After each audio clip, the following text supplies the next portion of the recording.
मूर्ति पूजा क्यों? इंसान का जो दिमाग है ना, इसका कहीं छोर नहीं है। इसमें हर समय सातों घोड़े दौड़ते रहते हैं। कभी ये सोचता है, कभी वो सोचता है, कहीं छोर नहीं है। इसीलिए मूर्ति पूजा। जैसे एक बच्चा पैदा होता है तो हम उसको बोलते हैं कि ये आपकी मां है, या मां उसको बोलती है कि मैं आपकी मां हूं। फिर धीरे धीरे जब बच्चा बड़ा हो जाता है तो उसको ये कहने की जरूरत नहीं पड़ती है, वो मां को दूर से ही पहचानता है। एवं मां की आवाज से वो पहचानता है कि ये मेरी मां है। इतना ही नहीं, हवाओं की सरसराहट से अगर उसकी मां वहां से गुजरती हो तो उसको पता चलता है कि मेरी मां आ रही है। इसी तरह जब हम बच्चे को स्कूल भेजते हैं, उसको हम किताब देते हैं।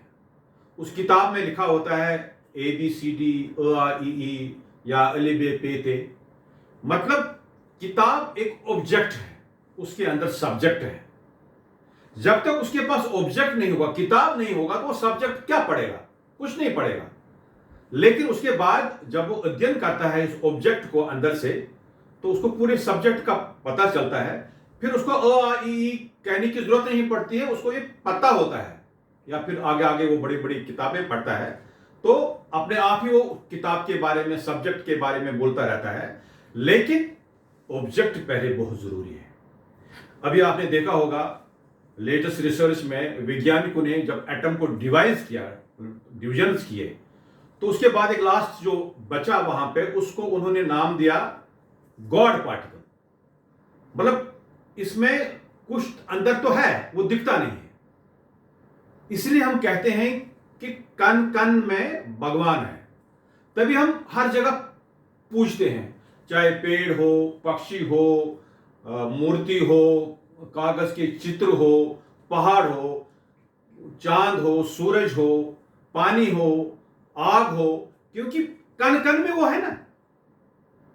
किसी भी तरीके से कोई उसको ऐसा आकार देता है, भगवान शिव का, कोई शंकर का, कोई भगवान राम को पूजता है, कोई गणेश जी को पूजता है, कोई माता शारिका को पूजता है, कोई शेरा वाले को पूजता है। तो इसके अब भिन्न भिन्न आकार वो अंदर बनाता है, क्योंकि हर जगह तो वही है ना। आप कहीं भी किसी तरीके से उसको पूज सकते हैं, क्योंकि वो कण कण में बसा है। तो इसीलिए कहते हैं। लेकिन जो भगवान की जो प्राप्ति है, तो पहला जो स्टेज है, अपने दिमाग को केंद्रीकृत करने के लिए हम मूर्ति पूजा से शुरू करते हैं। ये एक पहला पड़ाव है। उसके बाद बाकी फिर सांसों पे हम केंद्रीकृत करते हैं, तो उसके बाद हम आत्मा की तरफ चले जाते हैं। और फिर एक स्टेज आता है जब आत्मा को हम परमात्मा से मिलाते हैं। जब आत्मा और परमात्मा का आपस में मिलन होता है, तो उसका मतलब है कि हमें ईश्वर की प्राप्ति होती है, ईश्वर के दर्शन होते हैं। लेकिन ये कोई मामूली मतलब चीज नहीं है कि भगवान को प्राप्त करना। एक तपस्या है, यह एक बहुत बड़ा परिश्रम है। तभी कहते हैं, पढ़ पढ़ के गए पत्थर, लिख लिख के गए चोर, जिस पढ़ने से साहिब मिले वो पढ़ना है कुछ और। तो इस वीडियो को आगे जरूर फॉरवर्ड कर दीजिएगा ज्ञान के लिए। बहुत बहुत धन्यवाद।